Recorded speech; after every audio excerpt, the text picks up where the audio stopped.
यानी ये जो देश में कानून बनाने वाले हैं ना, इतने गधे लोग हैं। मेरे को कई बार ऐसे शब्द इस्तेमाल करते हो, खुद भी शर्म आती है कि मैं गधा कहता हूँ, जाहिल कहता हूँ। वो इसलिए कि आप देखिए, जुआ खेलना इस देश में अपराध है, लेकिन जुए पे जीएसटी लगा हुआ है। जी जी जी जी जी। यानी कि तंबाकू खाना गलत बात है, उस पर 248%, 2400% तक जीएसटी लगा हुआ है। तो इसका मतलब सरकार चाहती है कि अगर आप किसी की जान ले लो और छुरे को घुसेड़ने के अगर गवर्नमेंट को टैक्स कोई तय कर दे कि मैं कहूँ जी कि आप जो मैं आपको छुरा घोप दूंगा तो 2 लाख रुपए टैक्स दे दूं, तो छुरा घोपना लीगल हो गया, वो लीगल हो गया, तो वो मर्डर नहीं कहलाएगा।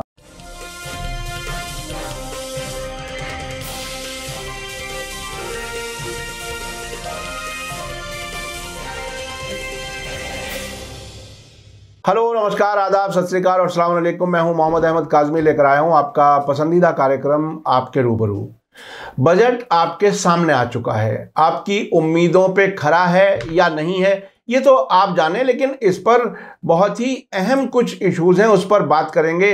आज रविंद्र कुमार जी हमारे साथ हैं और इस पर बहुत ही बेबाक अंदाज में कुछ चीज़ें हमें सुनने को मिलने की उम्मीद है। इसमें न सिर्फ बजट पर बात करेंगे, लेकिन बजट में जो एक क्रिप्टो करेंसी की बात कही गई है, मुझे तो नहीं लगता कि शहर में भी लोग, शहरों में, बड़े शहरों के लोग 1% शायद जानते हों क्रिप्टो करेंसी के बारे में, जो कुछ भी है। लेकिन गांव देहात में तो मुझे उम्मीद नहीं है कि बहुत लोग जानते हैं।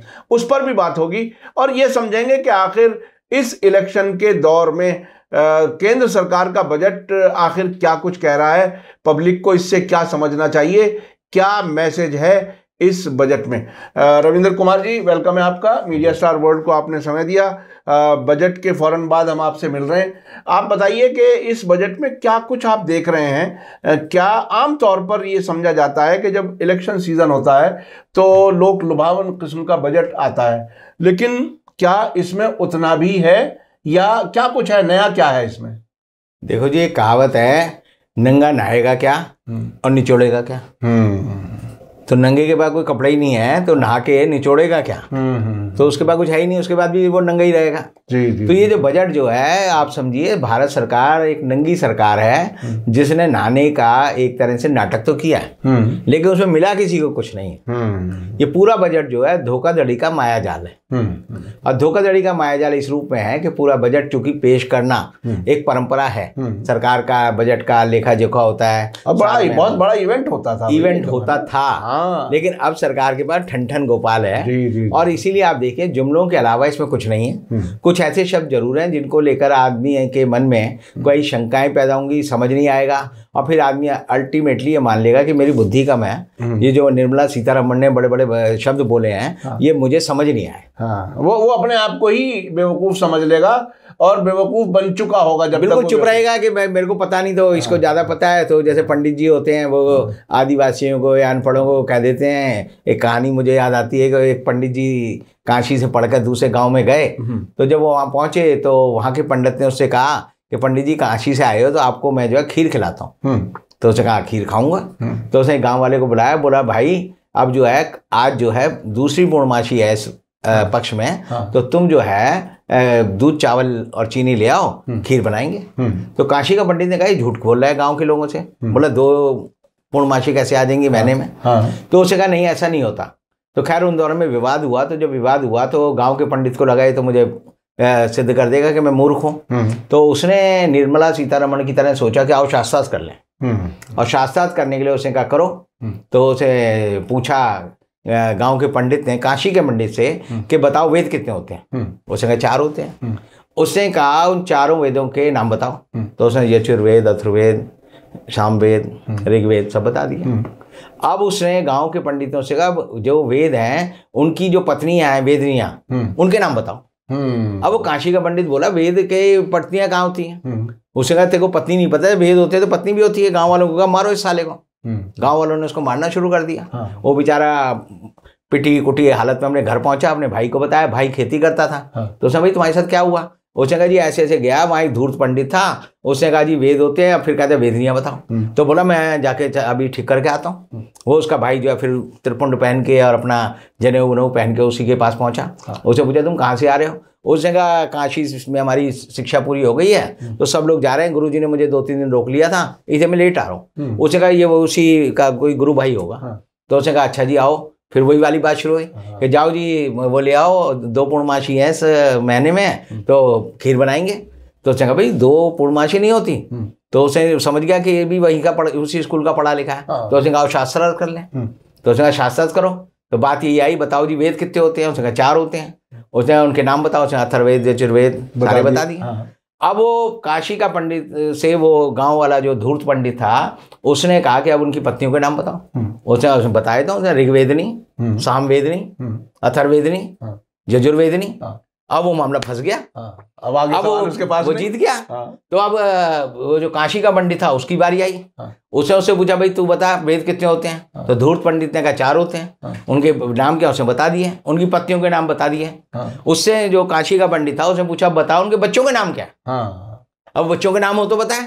तो वो उसकी भी पोल खुल गई। तो अल्टीमेटली ये हुआ कि गांव वालों ने जो धूर्त पंडित था उसको जूते मार के गांव से निकाल दिया।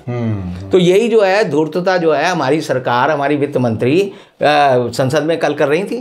यानी आप ये कह रहे हैं जूते मार के भगाने का वक्त आ गया। इनको जो लोग मार रहे हैं भगा रहे हैं। आप ये मत समझिए मैं ये बात कह रहा हूँ। सब जानते हैं, सब जानते हैं। ये जो पूरा का पूरा जो बजट है ये अडानी ने, अंबानी ने, टाटा ने और जो वेदांता वाले लोग हैं अनिल अग्रवाल उन्होंने तैयार किया। ये तो इसने पढ़ दिया और पढ़ के अभी तक इस बजट में सरकार ने ये नहीं बताया कि हमारी इकोनॉमी का साइज क्या है, हमारी इकोनॉमी कितने लाख करोड़ रुपए की नहीं है। तो आमतौर पर बताया जाता था बजट, हमेशा बताया जाता है। मनमोहन सिंह के टाइम था कि भाई हमारी इकोनॉमी जो है 112 लाख करोड़ की हो गई है, फिर बताया 124 लाख करोड़ की हो गई है। मोदी जी ने 2016 तक बताया। नहीं वो बताते थे कितने 5 ट्रिलियन की होने वाली है। ट्रिलियन तो जब हम उससे ट्रांसफर करते हैं ना, कैलकुलेट करते हैं डॉलर टर्म्स में, तो कहते हैं 2 ट्रिलियन की हो गई। लेकिन उस समय जो मनमोहन सिंह के टाइम में हमारे मोदी जी ने भी एक टारगेट बताया था कि 5 ट्रिलियन की कर लेंगे सब 2024 तक। 2024 तक कर लेंगे। अच्छा 2024 तक, तब तक आप लटके रहो, इंतजार करो उनका। वो तो देखो मोदी जी जो है जुमला देते हैं और एक साथ साथ एक जैसे कोर्ट में डेट मिलती है ना, जज डेट दे देता है भाई ले लें। अब मोदी जी ने इस साल जो है डेट दे दी है कि जो भी कुछ अच्छा बुरा तुम्हारे साथ होगा वो 2047 में होगा, 25 साल बाद होगा। जब आप आजादी का 100वां साल मनाएंगे। मतलब तब तक आप बिल्कुल निचड़ जाएं, सब कुछ लुटने दें और इंतजार करें अच्छे टाइम का। नहीं तब तक ये बीरबल की खिचड़ी पका रहे हैं। बीरबल की खिचड़ी का आपको पता होगा जुमला कि बीरबल ने जो है ऊंची हांडी टांग दी बांस पे और नीचे आग जला दी। और अकबर गया, बोला भाई खिचड़ी नहीं बनी, बोला बन रही है, देखो महाराज नीचे आ गया, ऊपर जो है खिचड़ी बन रही है। तो मोदी जी ये कहानी कई बार जानते हैं, वो लोगों को प्रत्यक्ष करके दिखा रहे हैं कि 2022 में 2047 में आपको ये मिलेगा 25 साल। अच्छा आमतौर पर अब से पहले मुझे याद आ रहा है, अब से पहले जो प्रधानमंत्री होते थे, जैसे नरसिम्हा राव ने एक बार लाल किले से अपने कार्यकाल के आखिर तक का एक डेट दे दी थी कि तब तक ये हो जाएगा। आमतौर पर पॉलिटिशियंस ये करते हैं। जब मोदी जी प्रधानमंत्री बने थे, मैंने एक और प्रोग्राम में आपको शायद याद दिलाया था, एक बच्चे ने कहा कि मैं प्रधानमंत्री बनूंगा, तो उन्होंने कहा था कि अभी सीट 2024 के लिए आप प्लान कर सकते हैं। तो आ गया। हाँ तो अब 2024 नजदीक है, तो अब 2037 का जिक्र शुरू किया है। ये क्या है? मतलब मैं देखिए मोदी जी डेट देने में माहिर होते हैं क्योंकि उन्हें पता है कि अभी कुछ मिलेगा नहीं। अब आप होटल में जाएं और वो कई बार देखा होगा ना कि वो आपने कहा भाई चाय ला, वो कहेगा जी अभी ला रहा हूँ 1 घंटे में, तो आप उसे जूता मारोगे कि भाई चाय की जरूरत अभी है तो 1 घंटे में, तो क्या कहेगा 5 मिनट में आ रही है। तो 5 मिनट आदमी सब्र कर सकता है। ये मोदी सरकार लोगों के सब्र का इम्तिहान लेती है। ये देखती है कि ये कितना सब्र कर सकता है। तो एक मुझे दुष्यंत कुमार का एक शेर याद आता है कि भूख है तो सब्र कर और रोटी नहीं तो क्या हुआ।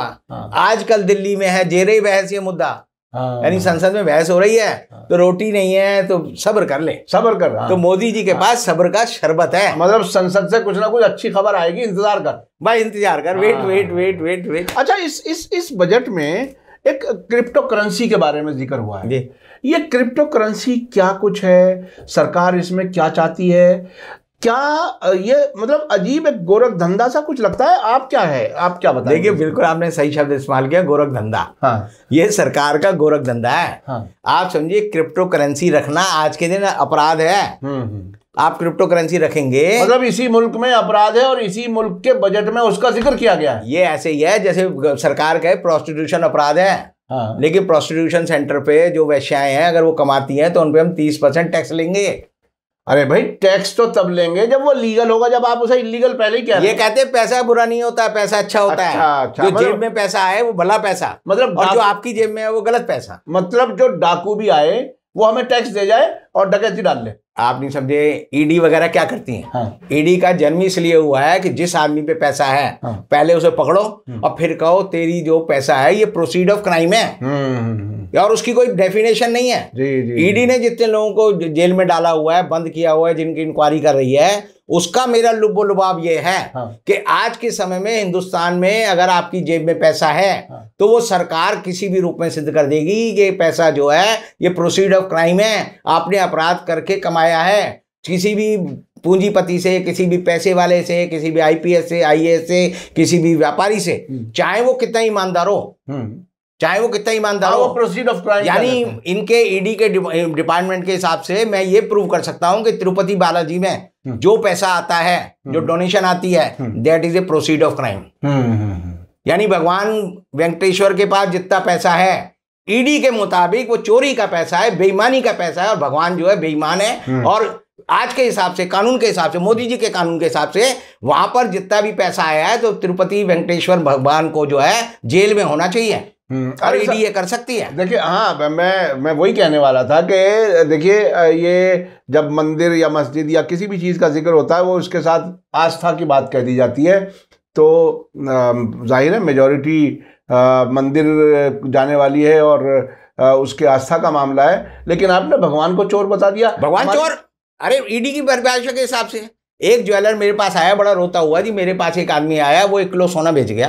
जब सोना बेच गया तो उसे मुझे पैसे मैंने उसको दिए, वो कहता है जी ईडी वालों ने मुझसे 1 करोड़ रुपए रिश्वत वसूल ली दिल्ली में। अच्छा। और इस बात पे वसूली कि तेरा पैसा जो तूने 47 लाख रुपए दिए थे उस पे सोने के अगेंस्ट, वो किसी क्रिमिनल एक्टिविटी में आतंकवादियों ने इस्तेमाल किया।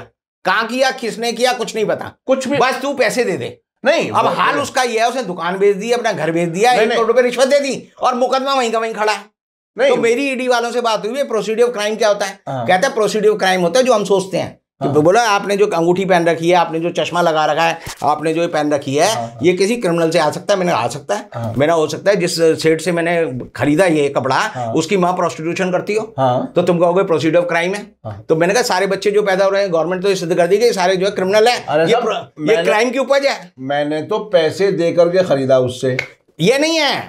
वो कहते हैं इसका एंड यूज क्या है और इसका ओरिजिन क्या है। वो अगर क्रिमिनल है तो वो बीच का आदमी जो है क्राइम है। इसलिए मैं तिरुपति बालाजी को कह रहा हूं, क्योंकि हिंदू है हम भगवान में आस्था रखते हैं। तो मंदिर में, चर्च में, मस्जिद में जो पैसा है वो ईडी के मुताबिक सारा प्रोसीड ऑफ क्राइम है, और सारे मौलवी को, सारे पुजारियों को, सारे ग्रंथियों को, सारे पादरियों को जेल में होना चाहिए और होंगे। ये बड़ी बात। इसका मतलब आप जो है वो आगे तक देख रहे हैं कि सरकार किस तरह से लोगों से, एक तरह से मैं कभी कभी मिसाल के तौर पर देता हूं, जैसे ये आजकल मास्क पर जो वो है 2000 रुपए का चालान, तो मैं अक्सर कभी देखिए आपने बड़ी अच्छी बात की। नहीं, मेरे को आपकी इस बात से सबसे बड़ा दुख इस बात पे होता है, एक आदमी का याद होगा, वो अकेला गाड़ी में जा रहा था, उससे मास्क नहीं पहन रखा था, उस पर 2000 रुपए का जुर्माना हुआ, वो दिल्ली हाईकोर्ट चला गया। दिल्ली हाईकोर्ट की एक जज ने कहा कि गाड़ी में मास्क नहीं पहनना अपराध है, 2000 रुपए का जुर्माना दो। जी। और उसके उलट आज ही दिल्ली हाईकोर्ट के 2 जजों ने, विपिन सांघी की बेंच ने और उनके साथ के जज ने कहा कि अकेली गाड़ी में अकेला आदमी बैठा है तो उसने अगर मास्क नहीं पहन रखा तो ये बेहुदा बात है। तो यानी 2 जज कह रहे हैं ये बेहुदा बात है, हाई कोर्ट के एक जज कह रहे हैं ये ठीक बात है। तो मेरे जैसा आदमी सोचता है कि अपने बाल नोच लूं कि भैया मैं पहनूं या ना पहनूं। यानी देश में पढ़े लिखे जज जो है वो बेवकूफी की बात करते हैं हिंदुस्तान के, और वो इसलिए पढ़ते हैं कि लोगों को चूतिया बनाने का सिस्टम जो है सारे सिस्टम ने ले रखा है। यानी हिंदुस्तान के आदमी की अकल की कोई वैल्यू नहीं है। मैं जो बात कह रहा था वो दूसरी बात कह रहा था। मैं इस तरह से कहना चाह रहा था कि ये बिल्कुल अब सिर्फ इस बात की कमी रह गई है कि सरकार का एक आदमी, कोई भी ड्रेस में, यूनिफॉर्म में, पुलिस वाला या कोई, सिर्फ आपके घूंसा मार के जेब से पैसा निकाल के ले जाए, बस इसकी कमी रह गई है और आप चुप रहो। हाँ, और आप चुप रहो। हाँ, तो ये इसका तो क्रिप्टो करेंसी की जो हम बात कर रहे हैं वो भी यही कहानी है। सरकार क्रिप्टो करेंसी को गलत मानती है। खुद रिजर्व बैंक ने, मेरे को याद है 4 साल पहले एक कॉन्फ्रेंस दिल्ली में बुलाई अशोक होटल में, और क्रिप्टो करेंसी के बारे में यानी रिजर्व बैंक का प्रतिनिधि था, वित्त मंत्रालय का प्रतिनिधि था, सबने कहा क्रिप्टो करेंसी होनी चाहिए। उसके बाद एक दिन अचानक कह दिया जी क्रिप्टो करेंसी नहीं होनी चाहिए। उसके बाद सुप्रीम कोर्ट ने हमारे जो बेंच है उसे कहा जी क्रिप्टो करेंसी जो है लीगल है। उसके बाद गवर्नमेंट आज भी जो है सो इलीगल मानती है। मेरा एक दोस्त है जिसने 2700 करोड़ रुपए क्रिप्टो करेंसी में लगा रखे हैं। अब वो बेचारे ने जिसने ब्लॉकचेन माइनिंग जैसे की वो क्रिप्टो करेंसी को जनरेट करता है। अब ब्लॉकचेन माइनिंग आम आदमी को नहीं पता आज के दिन भी। बिल्कुल। तो ब्लॉकचेन माइनिंग उसने की, उसने उसको जो है सिक्के बेच दिए, क्रिप्टो करेंसी कॉइन बेच दिए। अब कॉइन बेचने के बाद उसने उसको पासवर्ड नहीं दिया। अब पासवर्ड नहीं दिया तो बेचारा पासवर्ड नहीं होगा तो आप उसको जो है जैसे कंप्यूटर खोलेंगे तो आप उस पैसे को ना ट्रांसफर कर सकते ना यूज कर सकते। अब यूज नहीं कर सकते तो वो जो आदमी था जिसने ये उसको पैसे लिए और वो दुबई जाके रह गया और दुबई में उसने जो बुर्ज खलीफा है वहां पर बड़े बड़े फ्लैट ले लिए। उसके बाद वो आदमी हिंदुस्तान आया तो पूना पुलिस ने उसे बंद कर दिया। वो हिंदुस्तान में 9 महीने बंद रहा। 9 महीने बंद रहने का जमानत मिली, वो भाग गया दोबारा। अब वो जिस आदमी ने क्रिप्टो करेंसी में 2700 करोड़ रुपए लगाए, अगर वो कोर्ट को जाता है और पुलिस को कहता है, सरकार को कहता है, तो निर्मला सीतारमण ने कहा जी 30% टैक्स दे दो उस पर। यानी 2700 करोड़ भी मेरे चले गए, 30% टैक्स भी दे दो। 1% उसने कहा है, अभी तक ये नहीं बताया कितना लिमिट है। लिमिट होगी जिस पर 1% TDS देना पड़ेगा, तो TDS भी गवर्नमेंट ले लेगी। तो उसके बाद जो है अब गवर्नमेंट कह रही है भारत सरकार कि हम क्रिप्टो करेंसी लाएंगे। अब क्रिप्टो करेंसी का विरोध कौन कर रहा है? यूएनओ ने एक नई फोरम बनाई है जिसमें क्रिप्टो करेंसी का विरोध इस बात का किया जा रहा है कि ब्लॉकचेन माइनिंग होती है, उसमें सुपर कंप्यूटर का इस्तेमाल होता है। क्रिप्टो करेंसी बनाने का मतलब ऐसा होता है जैसे आपने एक पजल दी, स्कोडो वाली आती है ना, जैसे आप देखते हैं, तो उसको आप जो 100 आदमी बैठ गए, 100 में से एक ने सॉल्व कर ली, तो उसको एक तरह से रिवार्ड देते हैं हम कि भाई ये आदमी जो है अक्लमंद है, इसको 1 पॉइंट दे दो। तो 99 लोगों ने मान लिया कि इसका 1 पॉइंट है, उसकी वर्थ 1 हो गई, वो 1 कॉइन हो गया। तो उस माइनिंग में रीमाइनिंग करते रहेंगे, अगले सॉल्व आएगी, दूसरी करेंगे, तो वो मशीन करती है, आदमी की जगह मशीन वो काम करती है और उसमें बिजली का यूज ज्यादा होता है। आज के समय में पूरी दुनिया की 6% electricity super computer crypto currency बनाने के लिए इस्तेमाल कर रहे हैं, जिसके लिए कहा जाता है कि पूरी देश में, पूरी दुनिया में ग्लोबल वार्मिंग का 3% हिस्सा जो है क्रिप्टो करेंसी है। तो हम जो कहते हैं कि कार्बन डाइऑक्साइड हमारे पूरे वातावरण में बढ़ रही है, उसका एक बड़ा कारण क्रिप्टो करेंसी भी है। तो भारत सरकार को खुद नहीं पता क्रिप्टो करेंसी क्या होती है। भारत सरकार के पास उसकी कोई व्यवस्था नहीं है। भारत सरकार उसे अपराध मानती है और भारत सरकार उसमें कहती है जी आप 30% टैक्स दे दो हमें। तो यानी कि आप किसी भी चोर से कहो, हाँ, मतलब आप डकैती डलवाने के लिए एनकरेज कर रहे हैं, और वो जब आप डकैती डाल लो तो हमारे पास आ जाना, हमें 30% हमें पैसे दे देना। हाँ, तो आप यानी ये जो देश में कानून बनाने वाले हैं ना, इतने गधे लोग हैं। मेरे को कई बार ऐसे शब्द इस्तेमाल करते हो खुद भी शर्म आती है कि मैं गधा कहता हूँ, जाहिल कहता हूँ। वो इसलिए कि आप देखिए जुआ खेलना इस देश में अपराध है, लेकिन जुए पे GST लगा हुआ है। जी। यानी कि तंबाकू खाना गलत बात है, उस पर 248%, 2400% तक GST लगा हुआ है। तो इसका मतलब सरकार चाहती है कि अगर आप किसी की जान ले लो और उस छुरे को घुसेड़ने के अगर गवर्नमेंट को टैक्स कोई तय कर दे कि मैं कहूँ जी कि आप जो मैं आपको छुरा घोप दूंगा तो 2 लाख रुपए टैक्स दे दूं, तो छुरा घोपना लीगल हो गया, वो लीगल हो गया, तो वो मर्डर नहीं कहलाएगा। तो ये सरकार जो है एक तरह से खून चूसने वाली सरकार है, जिसके बाद अकल का बिल्कुल दिवाला निकला हुआ है। और ये ऐसे लोग हैं जो कि हर अपराध में शामिल होने के लिए, लोगों को उकसाने के लिए तैयार है। सिर्फ ये है, उनका एक शर्त ये कि हमें पैसे मिल जाए। ये बहुत बड़ी बात है। देखिए, ये अपराध को बढ़ाना, अपराध के लिए उकसाना, ये खुद अपने आप में गुनाह है, और ये सरकार कर रही है। ये सरकार कर रही है। ये एक बहुत ही तकलीफदेह बात है कि गलत काम के लिए आप लोगों को उकसा रहे हो। और जैसा कि आपने बताया कि क्रिप्टो करेंसी की आपने मिसाल दी, वेश्याओं की आपने मिसाल दी, और सीधे सीधे डकैती डालो और हमें माल दे दो। देखो ऐसा है, निर्मला सीतारमण बड़े आराम से लोगों को धमका रही है, बड़े शांत भाव में। यानी कि जैसे वो देखते ना, जागृत दुर्गर्णी थी, किताबें पढ़ते थे, उसके लंबे लंबे बाल थे, आंखों में जो है ज्वाला निकलती थी, बाल जो है बिखरे हुए थे, शक्ल बड़ी भयानक थी, वैसी आवाज में वो कह रही है। मैं उसकी कल्पना कर रहा हूँ कि ये वैसी एक भूतनी जैसी जादूगरनी लोगों को कह रही है आपको खुशी मनानी चाहिए कि हमने 2 साल आप पे टैक्स नहीं बढ़ाया। अरे भाई, टैक्स नहीं बढ़ाया। जिस दिन तुमने देश में लॉकडाउन किया 2020 में, तो 22 मार्च को आखिरी जो बिल पार्लियामेंट ने पास किया वो ये था कि पेट्रोल के दाम 15 रुपए हम बढ़ा देंगे, 10 रुपए डीजल के बढ़ा देंगे। उसके बाद जो है पिछले साल में 10 रुपए फिर बढ़ा दिए, यानी गवर्नमेंट ने 26 रुपए तो बढ़ा दिए पेट्रोल पे, डीजल पे बढ़ा दिए 21 रुपए, और कह रहे हैं हमने टैक्स नहीं बढ़ाया, टैक्स नहीं बढ़ाया। यानी कि किसी की जान ले लो, उसके फेफड़े निकाल लो, उसके तड़ियाँ निकाल लो, और फिर कहो देखो हमने तो पे बड़ा रहम किया, हमने कुछ नहीं किया साहब, हमने तुम्हारी जान नहीं ली। हाँ, सही सही सही। तो ये देखिए इस हालत में पहुंचा दिया देश को, देश की जनता को। अब सिर्फ कपड़े उतारने की बात नहीं है, अब कपड़े तो है ही नहीं। मैं कहानी पढ़ रहा था आज सुबह ही, उसमें एक डाकू का जिक्र आता है कि एक डाकू था, उसको लोग कहते थे बड़ा दयावान डाकू है। तो मैंने कहानी बड़ी, दयावान डाकू, ये अजीब लगता है ना कि डाकू और दयावान, भाई डाकुओं से रहम की उम्मीद कौन करता है? बिल्कुल बिल्कुल। तो मैंने वो कहानी पढ़ी तो उसमें ये था, वो डाकू था, वो लोगों को लूट लेता था, कपड़े बड़े सब उतार लेता था, फिर जाते हुए वो 3 काम करता था। एक तो उसे कच्छा देता था पहनने के लिए नया, अच्छा, बजरंग बली वाला लाल, अच्छा। दूसरा उसे 2 रोटी देता था, और पूछता था घर जाने का किराया कितना लगेगा, वो देता था। अच्छा। तो जब आदमी घर पहुंचता था तो बीवी देखती थी कि ये आया कच्छे में, फटे हाल है, बाल बाल बिखरे हुए हैं, क्या हुआ? कहते हैं डाकू मिला था, उससे मुझे सारे पैसे लूट लिए, लेकिन एक कच्छा दे दिया, 2 रोटी दे दी और पैसा दे दिया। तो उसकी बीवी कहती थी ऐसा दयावान डाकू भगवान सबको दे। जी जी जी जी, दयावान डाकू भगवान सबको दे, ये एक बहुत ही इंपॉर्टेंट बात है। देखिए अब इस डाकू जो है वो दयावान है, इस बात का आप ख्याल रखें, लेकिन है डाकू, ये बात अहम है। बिल्कुल, आप उसे वोट दो, डाकू आपसे कहेगा वोट दो। जी जी जी जी। तो वोट देते वक्त आप ध्यान रखें कि डाकू को देनी है, किसको देनी है, ये बहुत ही फैसले का वक्त है। इसी के साथ मुझे दीजिए इजाजत, बहुत बहुत शुक्रिया आपने हमें वक्त दिया। इसी के साथ मुझे दीजिए इजाजत, धन्यवाद, शुक्रिया, जय भारत, जय हिंद। मीडिया स्टार वर्ल्ड के और वीडियो देखने के लिए हमारे चैनल को सब्सक्राइब करें और सीधे नोटिफिकेशन पाने के लिए बेल आइकन दबाएं। और अगर हमारी खबर सच्ची और अच्छी लगे तो अपने व्हाट्सएप, इंस्टाग्राम, फेसबुक और ट्विटर अकाउंट पर जरूर शेयर करें।